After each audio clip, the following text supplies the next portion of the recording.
let's move on to what I consider the last and fourth pillar. And this is very, very important. Closing. Your closing skills is one of the pillars, what I consider one of the pillars of any good, great real estate business. Your ability to persuade, your ability to influence people, your ability to qualify clients, your ability to take those leads and classify them into buckets. This one is a hot lead, this one is a warm lead, this one is a cold lead. Just by making a phone call, you call somebody, you'll be able to say, this person is a potential buyer or is a warm lead. This person will be able to buy in the next few weeks or few months. Then you say, no, this one is a very cold one. It's one broke ass student, that doesn't have money. So you should be able to, from a phone call, qualify them into what we call buckets, like buckets for fetching water. Buckets. Like warm leads, cold leads, and hot leads. You ask questions. You ask the WH questions. What, why, when, where, who, and then how. Ask them, what exactly are you interested in? When are you interested in investing, right? Where, what do you have in mind? Where do you have in mind? Now, who is going to pay for this? How are you going to pay for it? Are you going to pay by yourself, or you're interested in loan? Ask some of those qualifying questions, or what we call BANT, B-A-N-T. So budget, authority, need, timing. Budget, authority, need, timing. For the budget, you want to know how much they have in mind. Do you understand? What is their budget like? What's your budget like? Of course, you will not ask it like that. You don't ask it like that. Of course. There are ways of asking it. You're like, okay. Authority, like who is the one that will pay for it? It's very important to sometimes you talk to a client, eventually say, actually, it's not me. At the end of the day, after you have spent like 30 minutes, it's not me. It's actually one of my uncle there. And then I should be talking with the uncle now. So it's very good you get the authority, then who is the person by, then the need. What do they need? Right? What do they need? And is it a house? Is it a land? Where is the house they need? What do they need it for? Is it for commercial purposes or for residential? Are there particular things they need? They should be near this particular area, something like that. Then timing, when? When do you think? So you want to know when they will be interested in investing. When? In 3 months' time, you don't know. Timing. Exactly, it's very important. So you ask these qualifying questions.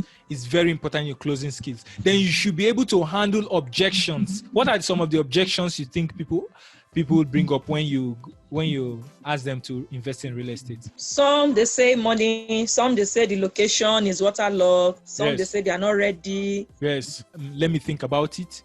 Let me get back to you. Yeah, let me talk to my spouse. Let me talk to my pastor. You hear something let me talk to my uncle that will go and reconfirm it for me. Exactly. How am I sure this is not scam? Things like, I'm not interested. I just invested. I'm working with a realtor. These are things. Maybe I'll find time one of these days. We'll get on a call and then we'll do just objections. I love objections, right?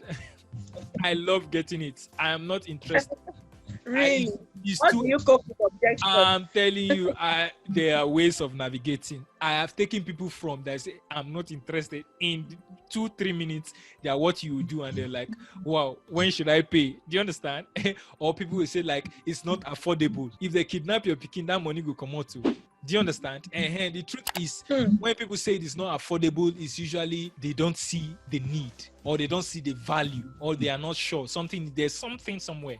So you must have the skill to be able to close, to be able to qualify, to be able to handle objections like this. It's second nature. Somebody say you're not interested, you're like, okay, great. Or maybe we should just do one and just tell me that it's too expensive. It's too expensive. I can't afford it. Oh, yes, I understand. Even me, I cannot afford it. Do you understand? But the truth is, let me ask you one question. Why is it that as it's too expensive, several persons are buying? In fact, we even got like 5 persons that bought yesterday. Why do you think they're buying it? Maybe they have the money to buy. Okay. So, but now, if I tell you that we have a payment plan, I have a way to make it very, very...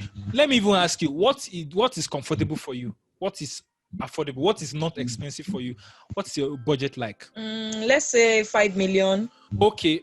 5 million in a very good location. Okay, great. 5 million. If I tell you that we have same property, same features that will fit for your 5 million, what will you say to me? I'll say yes if the location is okay. Okay, great. So, are you free 5 o'clock tomorrow or 3 o'clock on Tuesday? Let's jump. I will come pick you up, right? Let's go see the land, and it's okay. If you don't like it, it's okay. But I know that it fits your 5 million. So off role play. So basically, that is how you can move somebody. You can move somebody for saying it's too expensive. Say, okay, if it's too expensive, okay, bye-bye. No, that's not how it is done, right? There are ways to do it. Many people lose sales because they don't have that closing ability to. You see, one of the things I've been doing is I ask you questions. What will you say to me? How much do you have? I'm asking you questions.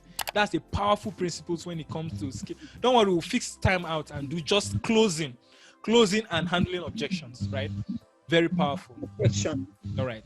So you must be able to close them on, number one, close them on first sales, close them on repeat sales, on referrals. So you should be able to close them on first sale, on repeat sales. That's people that have already bought before. You should have the ability to close them again and again. All these customers that have bought before, they can still buy. Real estate is infinite, right? Then you should be able to close them on referrals. If somebody said, no, I just bought real estate recently, then you can say something like, who do you know that might be interested in this property?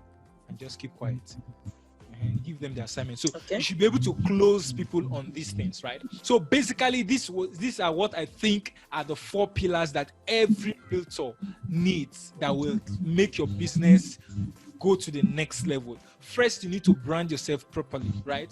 Brand yourself properly by positioning yourself as an authority, by showing up consistently, providing educational material, educational content.